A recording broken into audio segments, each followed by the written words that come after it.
Good evening. Is it on? Good evening. In over 40 years of clinical practice, Dr. Peg Dawson has worked with thousands of children and teens who struggle at home and in school.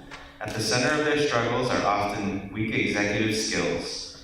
Along with her colleague, Dr. Richard Geyer, she has written numerous books on this topic for educators, mental health professionals, and parents, among them. Smart but Scattered Teens, Executive Skills in Children and Adolescents, and Coaching Students with Executive Skills Deficits. Peg is also a past president of the National Association of School Psychologists and the International School of Psychology Association, and is a recipient of NASP's Lifetime Achievement Award. It is my pleasure to introduce Dr. Peg Dawson.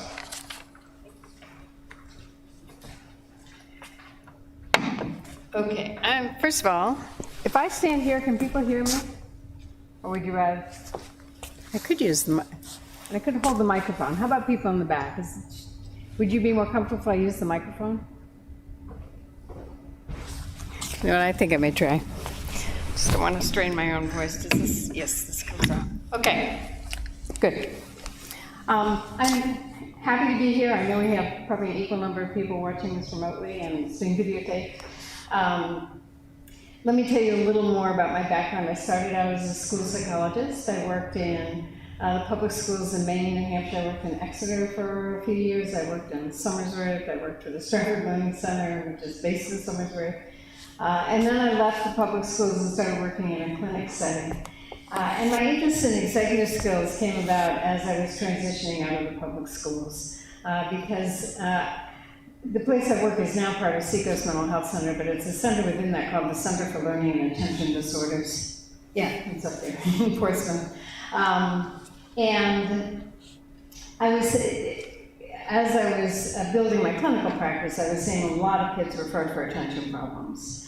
And as I worked with them, I pretty quickly realized that the American Psychiatric Association's diagnostic criteria for ADHD, which is problems with attention, or problems with hyperactivity, impulsivity, or both, really didn't begin to describe the problems I saw these kids having. I saw huge problems with time management, organization, planning, those kinds of things.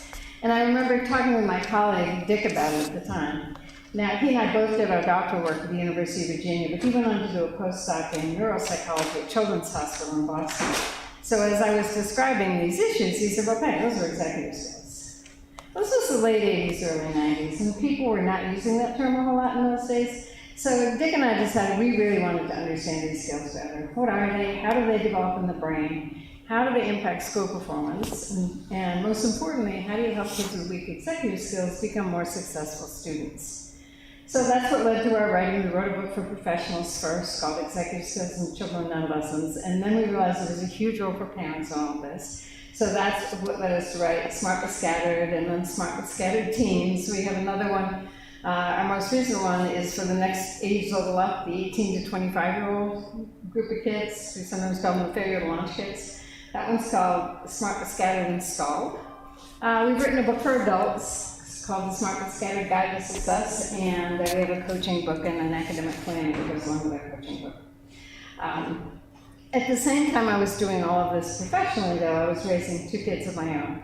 I have two sons who are well into adulthood, but my older son, at the age of 14, was diagnosed with an attention disorder. And so I actually think that a lot of what I've learned about executive skills, particularly on the intervention side, that what do you do about it side, has come as much from my experience as a mom as my experience as a psychologist. And the nice thing about being the mom of one of these kids is you get the longitudinal perspective. You get to see what they look like when they grow up. And my message to parents all the time, and I do a lot of parent presentations, my message to parents all the time is most of these kids turn out fine. I can sometimes see the audience relax when I say that. If you're at the early stages of dealing with one of these kids, or the kid's not into adulthood yet, it may look pretty daunting. You don't know what the future's going to bring. But you know what? Kids grow up, they mature, their brains mature. And if you use the strategies, which I will briefly describe here, but which are covered much more in our books if it sort of piques your interest. These kids really do have a good shot at success, which is why I enjoy working with them. Okay, so let me give you a quick introduction to the field. First of all, there's not a lot of consensus, as in any scientific field, starting with the name. The more common name is executive functions. So if you want to know what the research says, type executive functions into an academic search engine.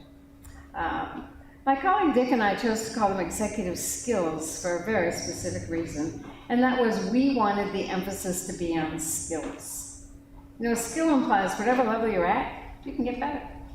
Function doesn't give me that same flavor. Function sounds like a use, like a photocopy machine or a refrigerator. You know, it either works or it doesn't work. Some people combine the two and call them executive function skills. I'm happy with that because it keeps skills in the title. There's also not a lot of consensus about either the number of skills that we're talking about or what the specific skills are. In terms of number, the range I've seen is 1 to 33. One of the early researchers maintained there's really only one executive skill. We call it the central executive. At the opposite end of the extreme, a couple of researchers and creators of checklists that I know talk about 32 or 33 different executive skills. Well, to be honest, I can't wrap my head around 33 skills. Part of my message is if kids aren't acquiring these skills naturally, then as parents and teachers, we need to teach them. I can't ask anybody to teach 33 skills. So Dick and I sort of took a middle ground. We said, of all the skills that are out there that people are talking about, which ones are the most critical for school success? And could we define a pool of those skills that didn't go overboard? It sort of captured sort of the infrastructure that supports academic performance. Sometimes I call it the hidden curriculum because you absolutely need these skills for success, but no one's charged with teaching them. So we settled on 11. And more recently, I started dividing them into two groups. On the left-hand side, what you see there are what I call the foundational skills. Those are the skills that develop first. They begin to emerge, many of them in the first year of life, so they're early developing skills. The ones on the right are more advanced skills, and these are later developing skills. I should also say, I meant to say this before, what executive skills are, in general, are brain-based skills. They're managed out of the frontal lobes of the brain, which is the part of the brain right behind the forehead. And they take a minimum of 25 years to reach full maturation. So no one graduates from Pinkerton Academy with a fully functioning set of executive skills because they are still developing. So the advanced skills are more advanced. And the order in which I've listed the foundational skills is the order in which we think they emerge sort of chronologically. It's somewhat speculative. No one's developed a timeline for this, but this is our best sense from reading the research. With the advanced skills, that order is a little more arbitrary, except for metacognition, which is the last skill to emerge, at least in its more complex form. There are younger versions that look different in preschoolers, and of all the terms up there, metacognition is probably one that confuses people the most.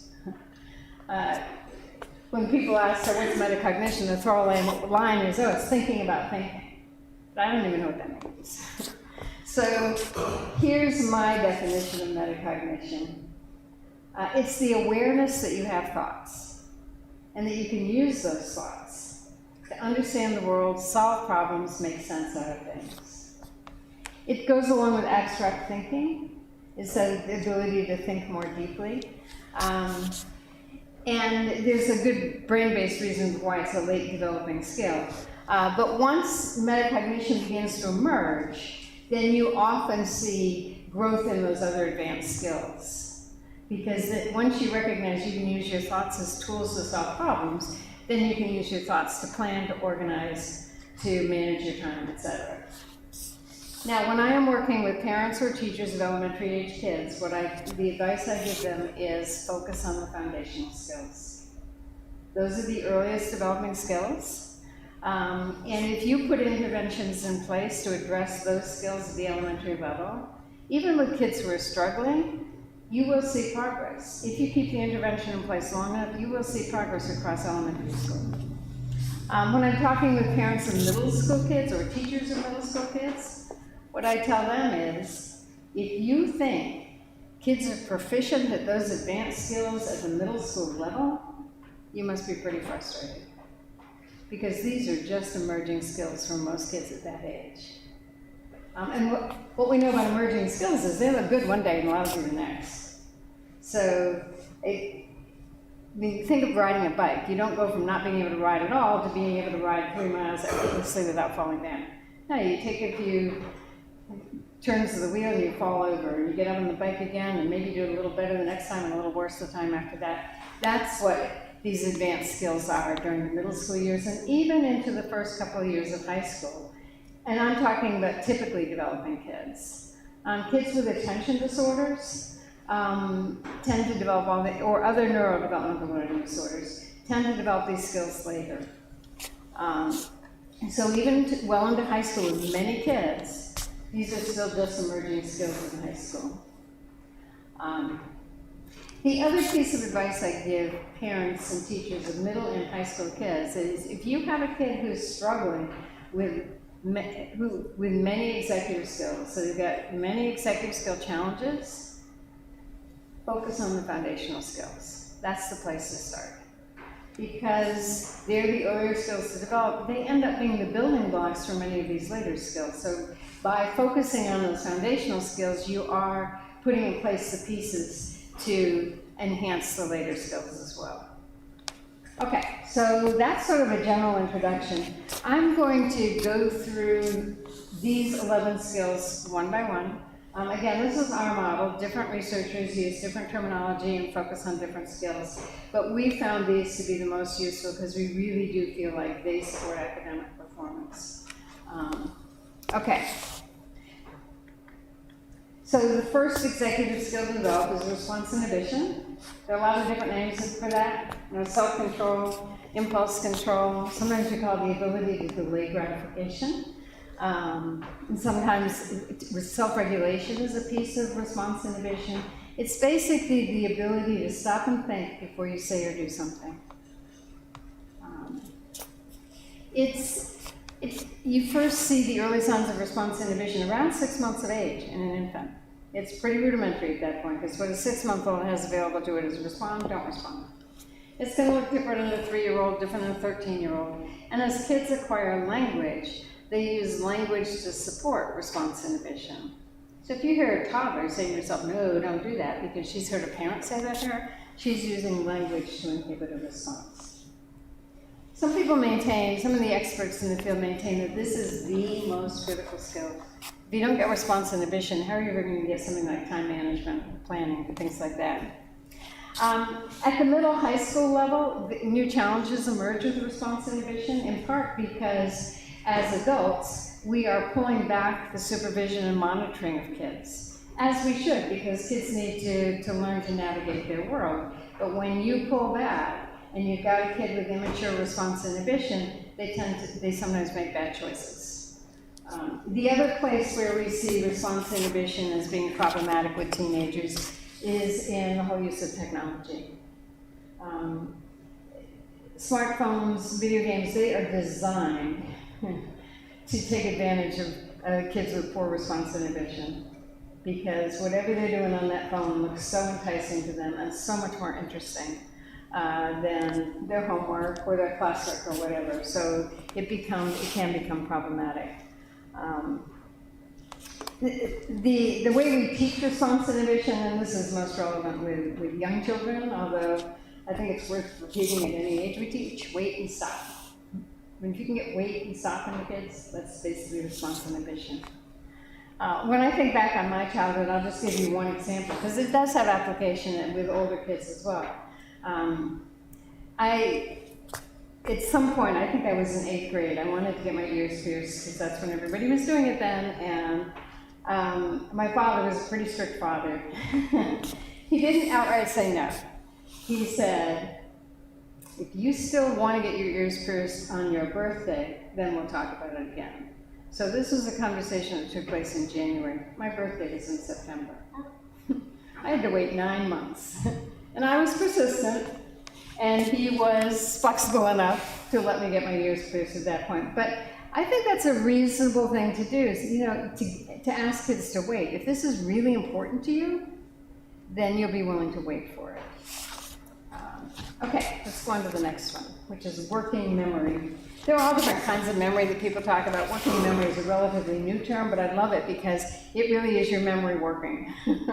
It's not just holding on to information, but it's manipulating the information as you're retrieving it, or it's putting multiple memories together. If I want to stress this out in a testing situation, because that's what I do at the Center for Learning and Attention Disorders, I do assessments. But the easiest way to stress out working memory is give kids a multi-step math problem to solve, give it to them orally and ask them to solve it in their head. And so a question off a standard IQ test is, 8 birds are on the ground, 4 birds fly away, 2 other birds land. How many birds are on the ground now? If I ask a kid that question and he does the first step and gives me that as his answer, I'm immediately going to be, what's going on with working memory? Has he forgotten what the question is asking? Has he forgotten which step he's on? That question also requires the kid to hold on to the precise numbers in the question and to pull from long-term memory into working memory 2 math procedures, addition and subtraction. So there's a lot of memory load in that one question. There's really nothing that we ask kids to do that doesn't require working memory. I mean, even a one-step direction, you know, sending them to their bedroom to retrieve a sweatshirt, they still have to remember why they're there when they get there. And when I've done work in schools for kids with complex learning disabilities or dyslexia, what those teachers tell me is that working memory is the weakest skill for that population of kids. That's why they have trouble learning sight words, spelling words, math facts when they're younger. That's why they have trouble keeping track of things, particularly multi-step directions, etc. And so, I mean, there are all kinds of strategies for working memory, but the one that I really rely on is don't just use verbal instructions, because it's going to be in one ear and out the other. Give kids a visual to refer to whenever possible. Okay, onto emotional control. So this is the ability to manage emotions in order to achieve goals, complete tasks, control and direct behavior. There are 2 sides to this. One is that if kids are experiencing a lot of emotion, negative emotion, that can cut off the learning process as fast as just about anything I know.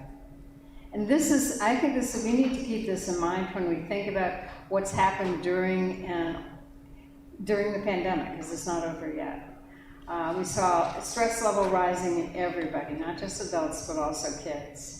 And so with that stress, that ability to focus is diminished. So you have trouble paying attention, you have trouble understanding what someone is saying to you, you have trouble retaining the information being taught, because emotions are taking over. On the positive side, we know that if you can embed learning activities with tasks that are fun, or so you're eliciting positive emotions, then that makes it much easier for kids to learn. They pay attention better, they understand the material better, and they retain the information better. That's why whenever parents or teachers can figure out a fun way to teach some skill or some behavior, kids are more likely to learn it faster. Okay, there are a couple of, for kids who really struggle with emotional control, by the way, for kids who really struggle with emotional control, there are no quick fixes for this. It takes probably years of practice to get good at managing your emotions. The 2 strategies that seem to be most effective is, first of all, cognitive behavior therapy. And the way that therapy works is it starts with the assumption that your feelings are not caused by external events, but they're caused by what you tell yourself about those external events. So we ask kids to tell themselves something different. What could you say to yourself to manage that anger, that frustration, or even perfectionism? I see a lot of kids who are perfectionists. It's not that essay that's causing their anxiety. It's what they're telling themselves about that essay. what they're telling themselves about how it has to be perfect and how they have to get the top grade. And if they don't get the top grade, then horrible things are going to happen. And then the other approach, and again, this too does not happen quickly, but mindfulness meditation techniques can be very effective in teaching, helping kids learn to manage their emotions better. So those are just a couple of options if you know kids who are struggling with this. Flexibility. So I mentioned that I got interested in executive skills by working with kids with attention disorders. And kids with ADD or ADHD have all kinds of executive skill problems. Flexibility is not necessarily a challenge for them. You know, very often it's a strength because these are go-with-the-flow kinds of kids. But there are populations of kids who struggle with flexibility. Kids on the autism spectrum, for instance, there's a rigid thinking that goes along with that disorder. But I also think about flexibility as sometimes being an executive skill that lies beneath the surface, because it may not be evident. We see the behavior, we don't realize it started with inflexibility. So if you have trouble dealing with unexpected events, what happens when they occur? Your anxiety level rises. So what we see is the anxiety, but it started with inflexibility. And then I think about kids with oppositional defiant disorder. You know, when I think about those kids, I'm thinking about power struggles and control issues, and they're refusing to do what we've asked. But if you step back and say, what was the trigger? What led that kid to refuse to do what we asked? Very often it was because someone was asking that kid to be more flexible than he was capable of being, and all he had was his behavior, his way of saying, I can't do that. Now, there are ways to teach kids to become more flexible. There are curricula designed for that. There's a school-based one called Unstuck and on Target, which has, they've been developing materials for parents recently as well. A lot of that uses language to teach flexibility. So it looks like you're stuck. What can you do to get unstuck? Or, all right, that's plan A. What if plan A doesn't work? Do you have a plan B? So you're just prompting kids to be aware of things may not work the way they want them to, and it's always good to have a backup plan. Sustained attention. So this one is a critical feature of an attention disorder. There's a key phrase in my definition here, though. The definition is the capacity to maintain attention to a situation or task, and the key phrase is in spite of distractibility, fatigue, or boredom. And I've appreciated that phrase because I don't know how many kids I've seen over the years, their parents have been nudged into my office by a teacher or a pediatrician because someone thinks their kid has an attention disorder. And they'll say to me, my kid can't have ADD, he can play video games for hours. Well, video games don't involve distractibility, fatigue, or boredom. So what I tell parents is, it's not that kids with ADD can't pay attention, it's that they have trouble making themselves pay attention. That's not going to show up with video games. Where are parents going to see it? 3 places. Homework, chores, boring daily routines, like teeth brushing and taking showers.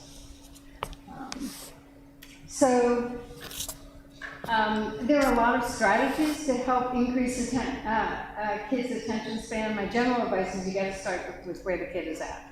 And if the kid has an attention span of 10 minutes and you ask them to do a 30-minute task, it's probably not going to go well. So can you break it into 10-minute segments? Can you give them 2-minute breaks in between those segments? Can you eventually say to a kid, how long do you think you can go before you need a break? Or how many math problems do you think you can do before you need a break? And then gradually try to stretch that out to make it a little longer or a couple more math problems. And getting up and moving, by the way, I usually forget to say this, movement is huge for kids with attention problems. Even kids who have the predominantly inattentive type of attention problems, who may not, they're not hyperactive, they do tend to be fidgety, and they too need to move. Again, I watched that with my own son. He would study for tests by pacing back and forth in his bedroom. That was the way he studied for tests. And to this day, he's like 42, works out of his home, has a standing desk. His 4th grade teacher told me after 4th grade that he didn't think my son sat down once during 4th grade. He rested one knee on the chair of the desk and worked leaning over like that, and so it's probably not surprising that to this day he uses the standing desk to work. Okay, task initiation. So this is the opposite of procrastination. And by the way, I am absolutely convinced this is the last and hardest skill to acquire. Now, I've been talking about these skills in the order in which they emerge. That says nothing about the order in which they reach full maturation. If you type procrastination into an academic search engine, you will be hit with over 5,000 citations. A lot of articles researching procrastination, which tells you people recognize it's a problem. I've read a few of those. One article gave me a developmental timeline for procrastination, and here's what it said. Now remember, procrastination is a bad thing. Procrastination increases until the mid to late 20s and decreases gradually after that. Surveys of college students have found that like 88% of college students say that procrastination is a problem for them, and 46% say it affects their grades. When I read that article, I thought, man, we got to figure out how to teach task initiation. You know, if we could do that, we could increase college graduation rates, we could decrease the amount of time kids are spending in college and save parents thousands of dollars. So I started thinking about how do you teach task initiation. And I finally came up with sort of a formula. It won't work in all cases, but I think it's a starting point. I think you teach task initiation by asking kids to make a plan with a start time. And then make sure they start the plan at the time they said they were going to start it. So if you say to your kid on Saturday morning, tell me what your plan is for cleaning up your bedroom, the kid says, I'll do it right after lunch. Well, then your job as a parent is to be there right after lunch and make sure they start cleaning their bedroom. There's a very good brain-based reason for this. The brain learns by association. So the more you can pair stated start time and actual start time over and over again, they become glued together and the first one triggers the second one. It's a variation on Pavlov's dog. It's probably one of the most famous psych experiments I've ever done. The Russian psychologist named Pavlov rang a bell, and he presented meat to the dog, and the dog salivated. And after a while, he discovered all he had to do was ring the bell, and the dog salivated. Why? Because he anticipated that the meat was coming. I remember a few years ago, I was doing a workshop outside of Portland, Maine, and this mom raised her hand after I talked about that, and she said, okay, so let me tell you what I did with my kid last night, and you can tell me what I did wrong. She didn't tell me how old her kid was. I pictured middle school, early high school. She said, so last night, I said to my kid early in the evening, so when are you going to take a shower tonight? And the kid said, I'll take it at 9 o'clock. So 9 o'clock comes, and the mother says, you're going to take a shower at 9, right? And the kid says, oh, I don't really feel like taking a shower tonight. I'll take it tomorrow before school. So you know what happened, right? Mom's dragging the kid out of bed to go to school. There is no time to take a shower. So she says to me, what did I do wrong? And I had to laugh because I probably made the same mistake with my sons when they were that age. She did a lot of things right. Early in the evening, she asked the kid to come up with a time he was going to, and she left it to him. What time are you going to take a shower? That was great. She's not telling him. She's asking him, when are you going to take a shower? 9 o'clock comes, she doesn't just hammer him for not being in the shower. She says, wait, 9 o'clock, aren't you going to take a shower at 9? She did that right. It's the next step where the kid says, oh, I really don't feel like it, I'll do it tomorrow. So what I told the mom was, at that point, what she should have said was, wait, that was your plan. You said you were going to take it at 9, I got to hold you to it, because that was your plan. And here's why I have to hold you to it, because the brain learns by association. Explain that whole brain thing. So that event A triggers event B. That is way better than saying, because I said so. I have not found a kid yet who wasn't fascinated with what's going on in the brain and how it works. So if you can explain things in terms of how the brain works, and when we get into talking about habits, that's everything. I mean, all of executive skills, to strengthen them, we're building habits. And so consistent practice is what builds those habits. Okay, so those are the first 6 foundational skills. If you have elementary age kids, you can sort of stop listening. No, that's not true. But anyway, these are the ones you should focus on. If you have kids with significant challenges, this is where to put your time and effort. The other reason for starting with the foundational skills is they lend themselves to easier interventions than the later skills. You know, it's a whole lot easier to help the kid make a plan with a start time than to help them make a plan, which is the next executive skill. Planning is way more complicated, right? There's what is it you're planning, and What materials do you need for whatever that plan is, and what are the steps involved, and what's the order of the steps, and what's important and what's not important. All that goes into planning. So obviously this is a more challenging skill. When I think of planning in a school context, I immediately think about long-term projects, because that's sort of where the rubber meets the road. And I decided several years ago that there's a mismatch between when teachers start assigning long-term projects and when kids can independently plan them. You know, when I talk with elementary teachers, they're assigning long-term projects as young as 2nd or 3rd grade.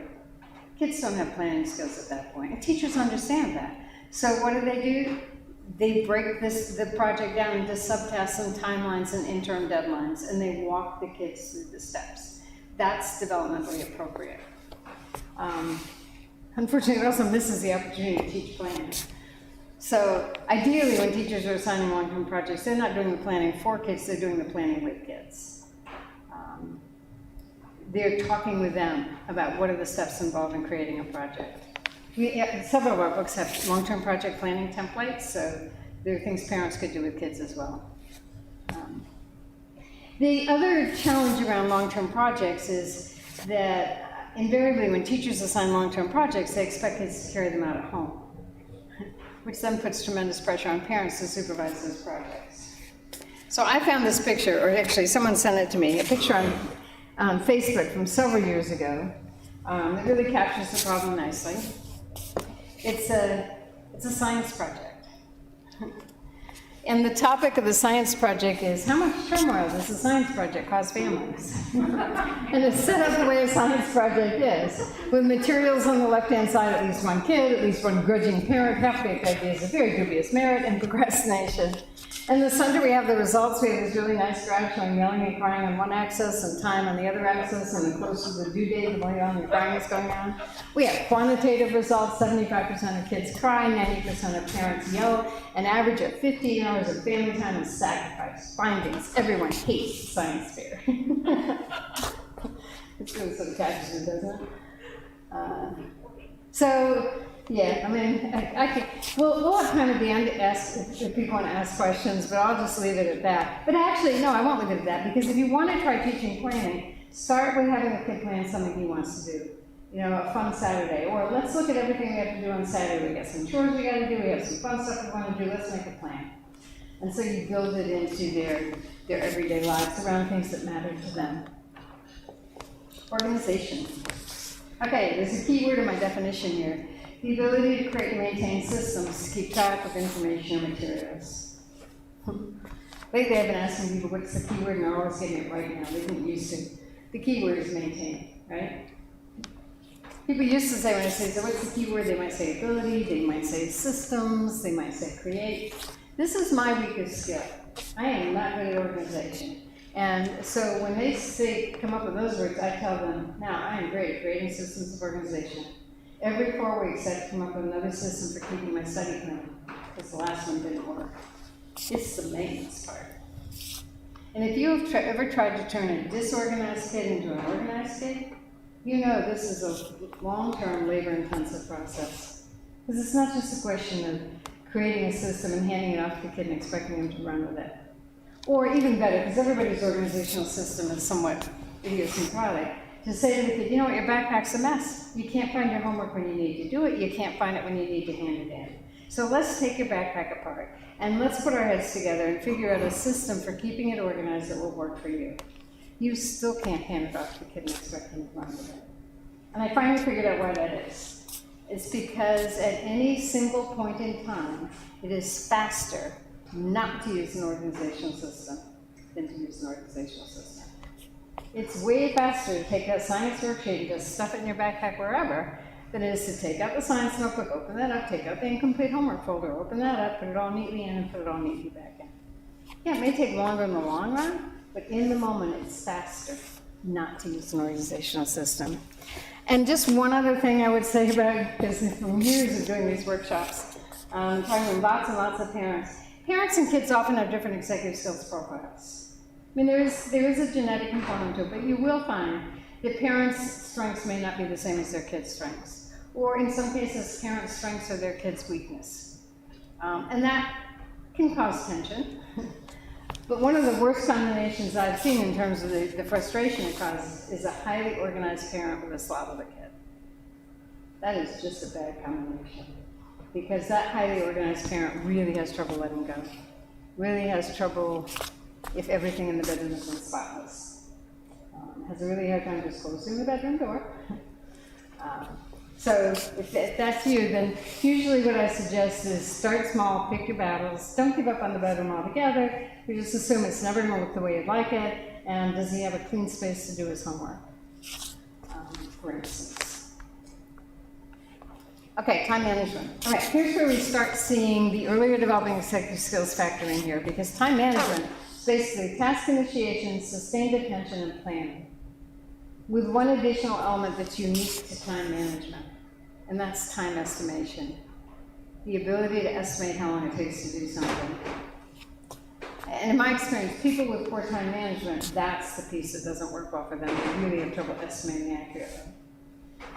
And with kids, what I find is, more often than not, they underestimate how long an effortful task is going to take, and then they leave it to the last minute and they run out of time, or they pull an all-nighter.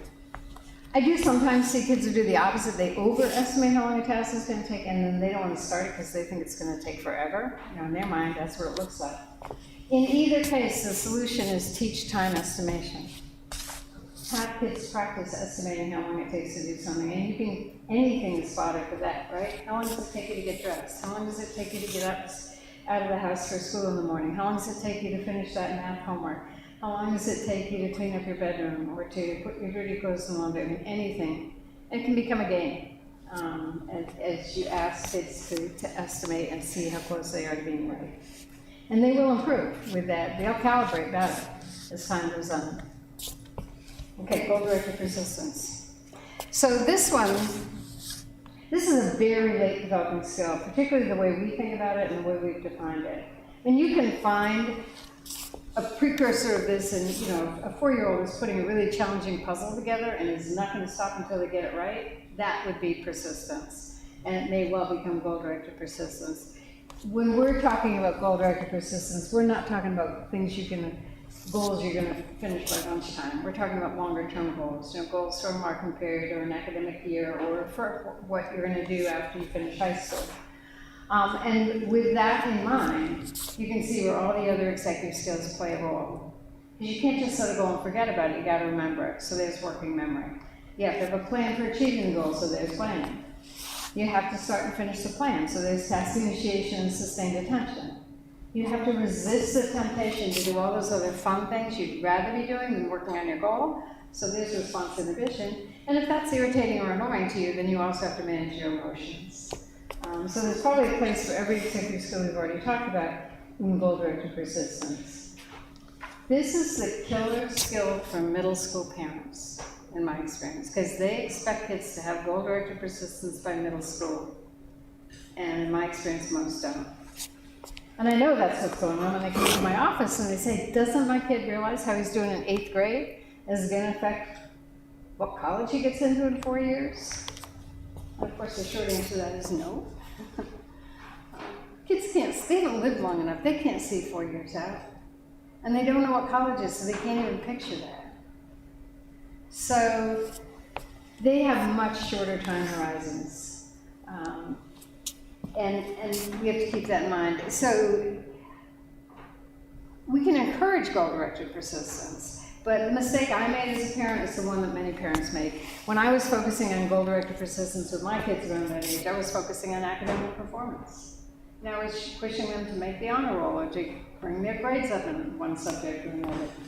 They weren't there yet in middle school. So the place to start is with something the kid cares about.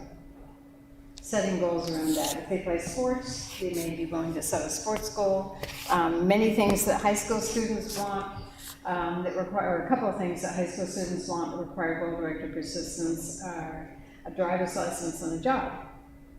Both of those require some effort, require performing multiple steps before you achieve what you want, and require time. So all of that. A simpler way, and one that works even with quite young kids, is having them save up money for something they want.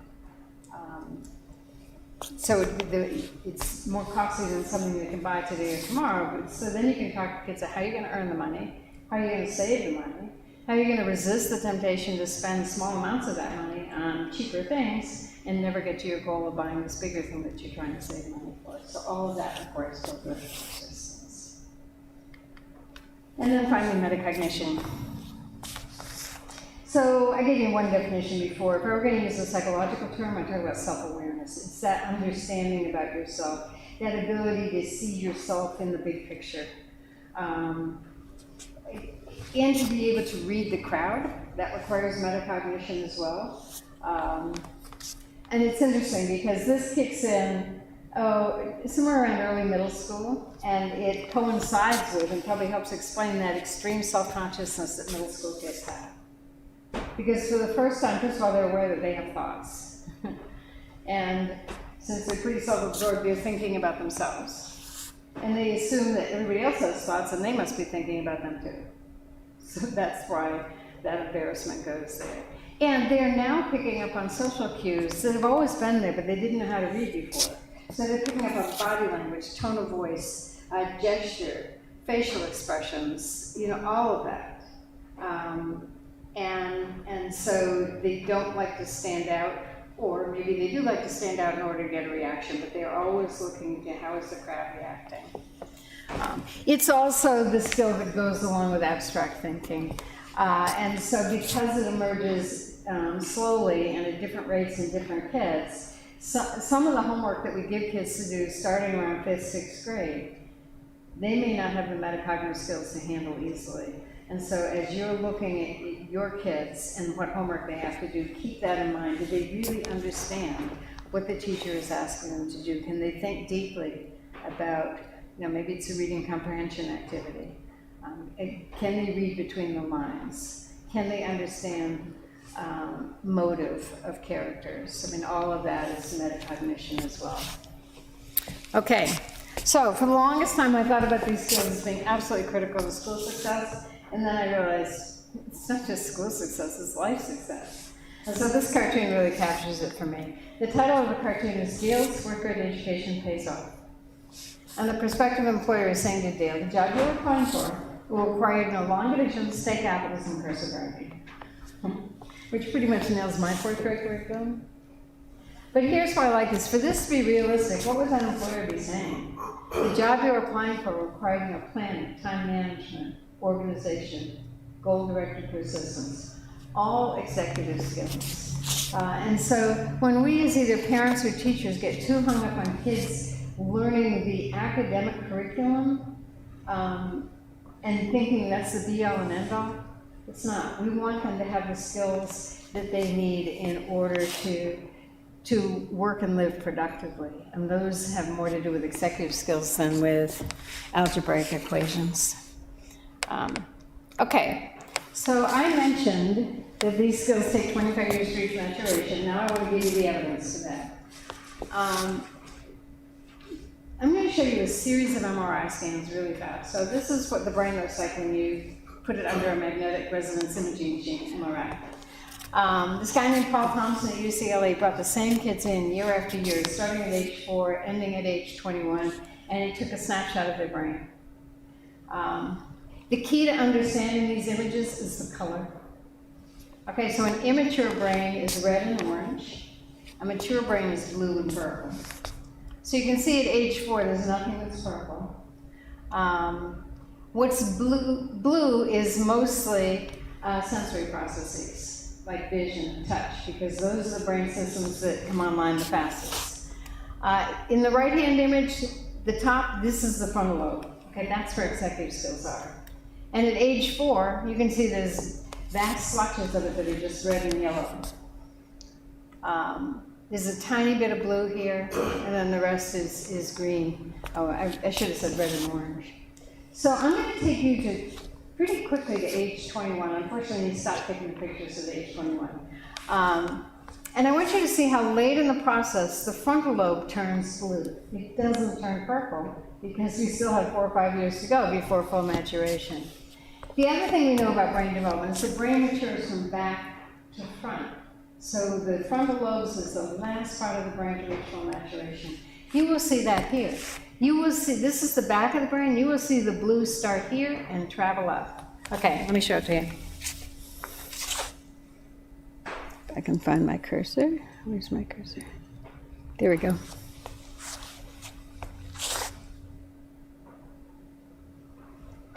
Okay, so there we are at age 21, and I realize the lighting in here isn't great. There's purple here. There's no purple here. And in fact, there's still a fair amount of green, and this says the 21-year-old brain is mostly mature, but even at the threshold of legal adulthood, there is still room for increases in emotional maturity and decision-making skills, which will come in the next few years.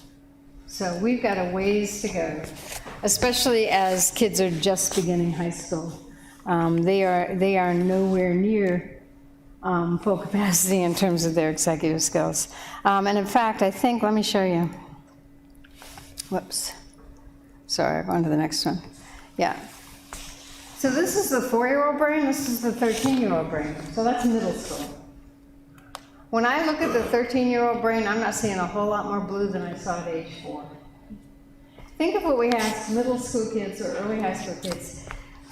Keep track of, play, and remember. You know, as soon as kids start changing classes, and every teacher has a different set of expectations about how homework is to be done, how notebooks are to be kept, how tests are to be taken, how projects are to be completed.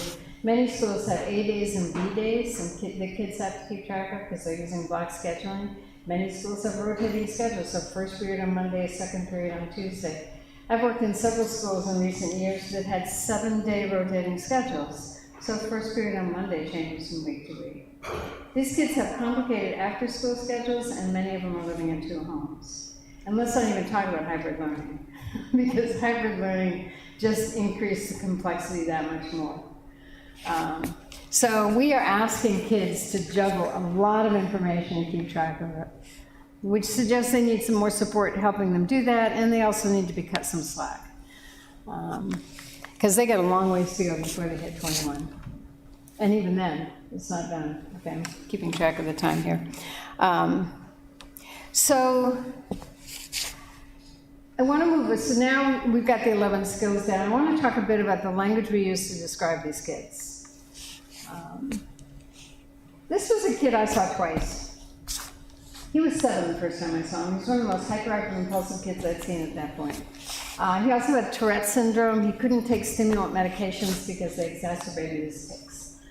He managed to get through elementary and middle school successfully. He had a couple of things going for him. First of all, he was smart. He did not have any learning disabilities, although his attention problems were pretty significant. Second of all, he had a mom who stayed on top of things, a mom who made sure he did his homework, who made sure it was in his backpack, who kept in close contact with his teacher so she knew what he had to do and when it was due. And then he hit high school, and he basically crashed and burned. And she called me after his freshman year in high school and said to me, I can't do it by myself anymore, I'm going to lose him. I'm going to need help from the school. Because if you think about a kid like this, what happens when they hit high school becomes a moving target. If the kid comes home and says, oh, the teacher changed the test, it's not tomorrow, it's not till next Tuesday, how does the mom know? Or if the kid says, yeah, I handed my English paper, how does the mom know? And if the kid either forgets or chooses to tell his mother that he has no homework, and whatever the web portal is not completely up to date and accurate, and very few are, the mom has no way of knowing what's due when. So she asked me to evaluate him to get some additional support from the school, which we were able to do. He had failed 2 classes. He was in summer school making those classes up. He had D's in 2 other classes. He had an A in 1 class. It was a class called ROTC. This is Spalding High School in Rochester. It's the only school I know in the state that offers a high school ROTC program. It was perfect for this kid. He wanted to go into the military. And if you think about what that class must be like, it's probably both structured and regimented and active and outdoors. Perfect for him. So he aced it. So as part of my evaluation, I asked the mom to find one teacher who knew the kid well to fill out a rating scale on him. And this is what that teacher said. Actually, I had her fill out several, but this is one piece of one rating scale. What concerns you most about this pupil? That he's lazy and not working to his potential. Please describe the best things about this pupil. He's sweet and has a good sense of humor. which describes just about every kid with ADD that I've ever worked with, including my own son. But I just want to call your attention to the language we're using to describe kids. Lazy, not working to potential. Those sound like character flaws to me. Those sound like dead-end roads, something you feel like you have no control over. And what's the intervention for lazy? I mean, we have interventions for task initiation, sustained attention, etc. I'm not sure we have an intervention for lazy. And then kids start thinking of themselves as lazy, and then that becomes part of who they are. And then you have to try to undo that. So here's if you take nothing else away from this presentation, and I'm probably preaching to the choir, but I'll throw it out anyway. Instead of calling students this, lazy, unmotivated, not working to potential, disruptive, oppositional, messy, tardy, forgetful, absent-minded, or lacking a work ethic, how about we describe them as having challenges in task initiation, sustained attention, response inhibition, emotional control, etc. All those negative terms on the left-hand side, and I've heard them all from parents or teachers or both, as a corresponding executive skill on the right-hand side. These just make me feel discouraged. These lead us to problem solving. So even if you don't use these terms, you may hear a teacher or a parent or another relative using those terms. And all I ask you to do is just gently say, you know, I prefer not to think of it as lazy. I like to think of it as having problems with task initiation and sustained attention. And we're trying to do something about that. Just give them a different language. Okay, so quickly, because I do want to leave time for questions. This is all my books condensed into 5 minutes. Three primary ways to help kids with weak executive skills. One is change the environment. Create an environment that's more supportive or less punishing. You're not trying to change the kid at all. Sometimes just cues and reminders will do that. I'll give examples of all of these. Teach the youngster the weak skill. So just walk them through the steps of whatever that skill is in the context of a particular behavior or routine that is part of their everyday life. Or use incentives to get the youngsters to use skills that are hard for them. You know, in the early stages of acquiring any habit, and as I said, these are habits, it's really hard, it's painful. In fact, in terms of what's going on in the brain is working twice as hard in the early stages of acquiring a habit. It's burning way more glucose, which is the fuel that powers the brain. So sometimes you can entice kids to do the hard work that involves practice by throwing an incentive on top of that. What I say to parents and teachers all the time is progress is measured in years and not months for these kids. It does take a long time, and kids need lots and lots of practice. So if we're going to modify the environment, we can change the physical or social environment, we can modify the tasks we expect kids to perform, or we can change the way adults interact with kids. Again, to make them feel more supported. So here are just a few examples of environmental modifications. Managing distractions. Oh, there's a little asterisk. I just need to put a little asterisk by that one. Because over the years, I've had so many parents say to me, could you tell my kid to stop listening to the music on his phone while he's doing his homework? Because I know that's distracting him. Actually, it may not be. There's a fair amount of research that suggests that background music can actually help kids focus. Now, you may want to talk with your kid about what music they're listening to. My son with ADD said he could never listen to music with lyrics because he paid attention to the words. But instrumental music, that worked. Because what that background music does is it screens out larger and more unpredictable distractions. It screens out the television in the next room, or two younger siblings having a pillow fight, or whatever. It just makes it easier to focus. Modify tasks, shortening them, build in breaks, creating a schedule, build in choice. I often have parents say to me, so I tell my kid, math's is the hardest subject, so I always say, get math out of the way first when you do your homework, which logically makes sense, but it removes all choice. And so my preference is to say to a kid, hey, you got 3 things you have to do, what do you want to do first? Because choice actually builds energy. And I mean, eventually, if it turns out they're always too exhausted to do their math because they've always chosen to do everything else first, then you may want to renegotiate. But in the beginning, whenever you can give kids choice, that's a better way to go. Give advance warnings when something changes. If a kid has his heart set on doing something this weekend and it turns out there's a family event that is going to take everybody away from the house, give them some warning, let them know that. Maybe make a deal with them. I'll give other suggestions, particularly geared towards teenagers in a minute. And then use visual cues rather than verbal nags. I talked about that earlier, but here's my favorite example of that. It may have been the same workshop in Portland, Maine. This mom described this whiteboard calendar she created for her son because he kept forgetting what he had to do when. So I said, can you send me a picture? I really want to see what this looks like. So she sent me this picture. And you can buy those huge calendars. And so every month she set it up for him. This was a kid who had block scheduling and kept forgetting what he had to do for each day. So she set up the day so he knows it. She's got it color-coded, so email is in red, materials are on Google Classroom is in blue, green is backpack papers. She's working off of 3 different calendars here. She's got like 9 dry erase markers. So what executive skill do you think she's really good at? Right? Yeah, she's got planning down really well. So she put this in a prominent place and where her son could see it as he went out the door in the morning. And if you're worried that after a while this kind of thing fades into the woodwork, the mom could say to the kid, could you read today's schedule to me just so I know? So, I mean, she could even say, tell me what you have today because I've lost track. But just getting the kid to read it aloud as well as see it sort of imprints the day's schedule better. Use effective praise.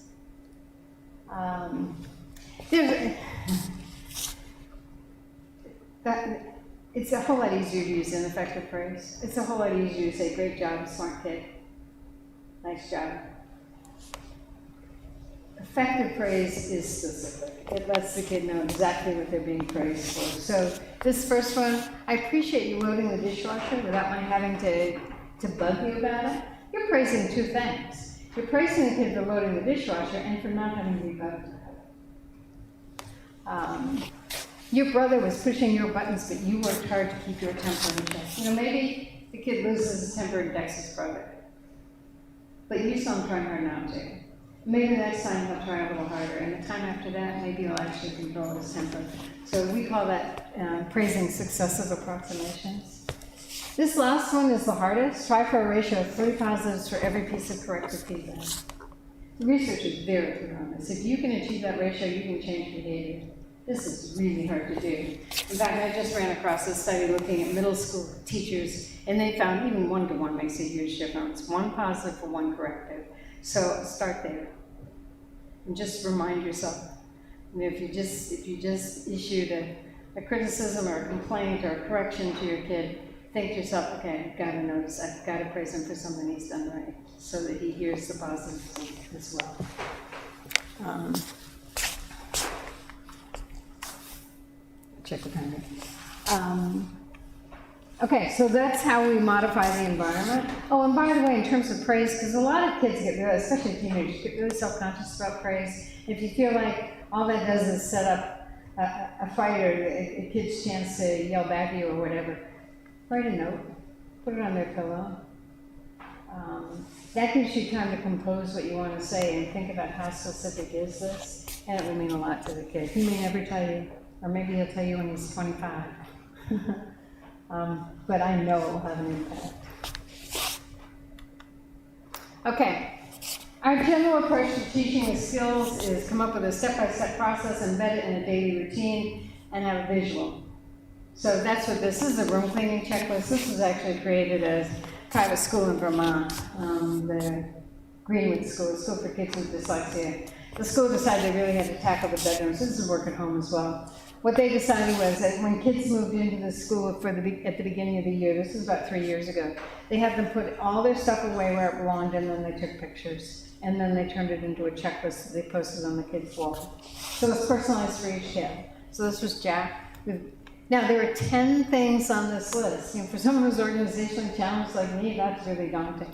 But they've broken it down into 4 pieces.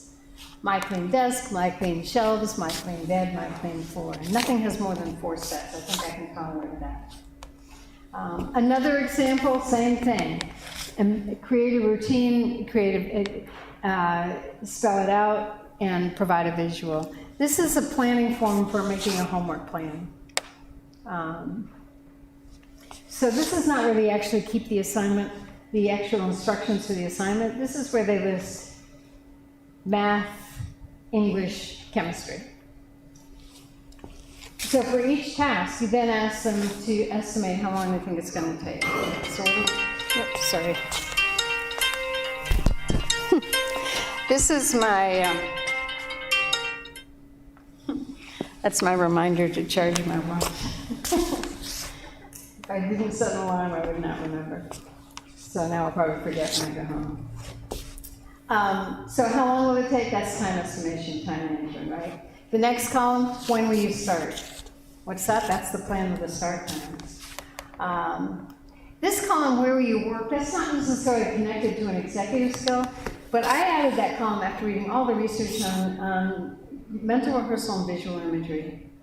Because what that research shows is if you mentally rehearse carrying out a task, especially if you use vivid visual imagery, that increases the likelihood that you'll carry out the task. So you don't have to walk a kid through an entire elaborate mental rehearsal, but at least if he has to do algebra and he's identified when he's going to start at 5 o'clock, where's he going to work? He's going to do it at the kitchen table.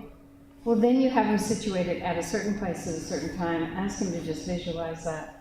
And then the next row, if you actually write down the actual start and stop times, that's to check on two things. Were they right about their estimates? So now we're practicing time estimation. And did they start when they said they were going to start? And then you check off when they're done. Okay. I'm not going to spend a lot of time on incentives. I know parents have strong feelings on incentives. I've heard from too many parents, I'm not going to pay my kid for something they should want to do anyway, or they have to do anyway. But I'm pretty pragmatic, and was as a parent as well. Incentives does make it easier to do something. And so that helps. And putting an incentive after a task teaches delayed gratification. That means the kid has to wait for the reward. So now you're teaching response inhibition and delayed gratification. And I've created very elaborate incentive systems. I have found both clinically and with my own kids it works once. And then the kid gets burned out and I get burned out. So whenever possible, I rely on simpler incentives. And the top one is my favorite. Giving the kids something to look forward to doing as soon as the ethical task is done. And as soon as you finish that math homework, you get to play half an hour video games. And that's the way to phrase it, by the way. Don't phrase it, you can't play video games until you finish your homework, because that just sets up a power struggle. As soon as you finish your homework, you get to play video games. Alternate between preferred and non-preferred activities, build in frequent short breaks, and you pace this with the kid, gradually increase the amount of work, gradually shorten the breaks, and then use specific praise. All right, so just a few, let me see. Yeah, I've got a little more time. I want to give you a few tips for working with teenagers. This is a quote. I say it's attributed to Mark Twain. I double-checked this today, because I had a guy come up to me at one of my workshops and said, Mark Twain's dad died when he was 12. This can't be Mark Twain. I Googled the quote. It always is attributed to Mark Twain. At any rate, I love the quote. As a boy of 14, my father was so ignorant I could hardly stand to have the old man around. But when I got to be 21, I was astonished at how much he had learned in 7 years. Any of you who have kids in their 20s know the reality of that. The kids' perceptions of their parents change over time. So these are just my words of advice for working with teenagers. Each probably could write a chapter about each one. Pick your battles. You don't have to fight about everything. Decide what's worth fighting about and what isn't. Use natural or logical consequences. I talked to them. I did a workshop in Vail, Colorado this weekend, and a mom told me that her son had gotten a job at the beginning of the summer, and he was all set to save up for something he really wanted. She helped him set up an account, and he had a debit card he was using. And by the end of the summer, not only had he not saved up for what he wanted, but he actually had overdrawn his account. And then he came to her and he said, Mom, it's homecoming. I need a suit, and I need to buy my homecoming tickets. And the mom said, well, that's the kind of thing that kids usually save up money for. I said, well, I don't have any money. Well, sorry. That is a natural consequence of not saving money. And that's a gutsy mom. I mean, many of us don't, we just sort of give in and think, oh, everybody needs the homecoming dance experience. I mean, could we really deny our kid that? She did a nice job of that. Make access to privileges contingent on performance. So as soon as you show me that you're ready for the next step in terms of the road to independence, then that's what you get. Be willing to negotiate, make deals. Involve others when you can, tutors, teachers, guidance counselors, or coaches. Work on positive communication skills. I'm going to make this PowerPoint available to people. This is too small to read. It's just, on the left-hand side are negative ways of communicating, and on the right-hand side are positive ways. But if you get the PowerPoint, you will be able to read that through. Here's a suggestion I came up with a couple of years ago. I have two sons. My younger son started working for a company called GitLab. He's in computers. He lives in Japan. GitLab was based in San Francisco, but they don't even have an office anymore. Everybody works remotely, which works really well for my son. But GitLab is totally open source, and one of the things they do is they put their employee handbook on their website. I mean, it's thousands of pages long, but you can browse through it. So Isaac sent me the link, and I started looking through it, and there's a page for the CEO. And you go to that page, and the CEO has various headings. One of them is the CEO's flaws. And he listed about 8 things that he doesn't think he does very well, and said, so if I do this, you have my permission to do this. So I'll give you a few examples of what he said. When in a rush, I would jump to conclusions. It's okay to ask, can we take more time to discuss this? I come across as negative since I focus on what can be improved. It's okay to ask, what recent improvements are you happy with? I look serious all the time. It is okay to say, maybe you can smile more. Sid Brandy, he's Dutch. That's his name, I can't pronounce it. But anyway, that was his page on his employee handbook. So I thought, wow, if I'd had this when my kids were in high school, we might have had different communication patterns. So here's what it would look like if I had known this then. I might have said to my kids, I tend to react emotionally and critically when I first hear something that upsets me. It's okay to say, Mom, I'm going to give you time to think this through. My kids would have loved that. This next one really applies. My older son is not, neither of my sons are students, but my older son was sort of deliberately not the world's best student. And because he was my older son, I put all my hopes and dreams into him. So if I had said to him, I expect you to care as much about getting straight A's as I did when I was in high school. It's okay to say, Mom, we are 2 different people. Can I tell you what I care about? Which every kid should be able to communicate that to their parents. And I think if my son had been able to put it into words, what he would have told me was, my friendships are really, really important to me. And I am not willing to close myself off in my bedroom and do all the work it takes to get straight A's if that means I can't strengthen my friendships. He found a balance. He didn't flunk out of school. He got into college, but he and I probably would have had better communication if I had not always been leaning on him, because I wanted him to be the honor student that I was. Okay, so that's just a thought. Seek help if you need it. Therapists often act as third-party mediators that help parents and teenagers communicate better. Set goals that are realistic. Sometimes the best thing you can do is to keep your kid in the game until their frontal lobe's mature enough for them to take over. I mean, there were times, again, my older son, the one with ADD, I felt like I was holding his head above water to keep him from drowning until he learned how to swim. So my job was to keep him from drowning. It was not to, I knew I couldn't teach him. He wasn't ready to learn how to swim at that point, using that metaphor. Okay. Keep your eye on the prize. So I do think, although I've sort of downplayed goal-directed persistence and say we push it too quickly with kids, I do think that's the ultimate goal. If we can build goal-directed persistence into kids, that will probably set them up for strengthening all their other executive skills. But if they're not there yet, model it yourself. That's how I managed to get through both my sons in middle school. When they were not there at the point of caring about academic performance, I kept saying to myself, they have 2 parents with tremendous amounts of goal-directed persistence. When they're ready for it, when they find their passion, they will channel their parents. And that's exactly what happened. It happened at different ages. My younger son, it happened in high school. My older son, was age 25. When he found a job that mattered to him, he put himself 150% into it and has ever since. Help them set and achieve little goals. They add up over time. Praise effort. I am impressed with how hard you work for that. Emphasize your child's goals, not yours. And then, finally, be patient.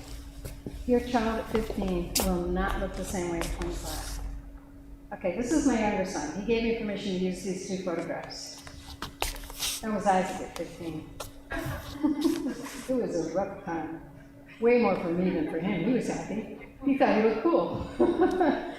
At one point he wanted dreadlocks. He had very thin blonde hair. I mean, how do you do dreadlocks when you have thin blonde hair? But that's what he wanted. So that was his way of asserting himself. So what did he look like at 25? He looked like this. Actually, he looked like that at 19. He didn't go to college. He got a job in computers right out of high school, and he cleaned up fast. But if you had told me when he was that age that he would look like that within 3 or 4 years, I would have said, I don't think so. It's all, my mother used to say, it's just a phase. It's really true, it's just a phase. Okay, one final comment and then I'll be happy to open it up for questions. This is a quote from, I've done a lot of work in Connecticut. I was working at an alternative high school in Fairfield, Connecticut. And the principal there at the time, a woman named Gail Danowitz, told me that she had started using restorative practice, restorative justice techniques in her school, and it really made a difference. They were using it for school discipline and for conflict resolution. And I didn't know what that term meant much at that point, so I said, give me a website, I need to know more about this. So I went to a website that she sent me to, and I found this wonderful quote from the head of the International Institute for Restorative Practices, because this really does capture my philosophy about working with kids. Human beings are happier, more cooperative and productive, and more likely to make positive changes in their behavior when those in positions of authority do things with them rather than to them or for them. I think very often parents do things for kids because it's faster sometimes when they're younger and because it's easier when they're older. Sometimes they want to do things to kids because they're just so annoyed with them. But if you can make it a more collaborative relationship and give them some say in the decision-making process, it can pay off.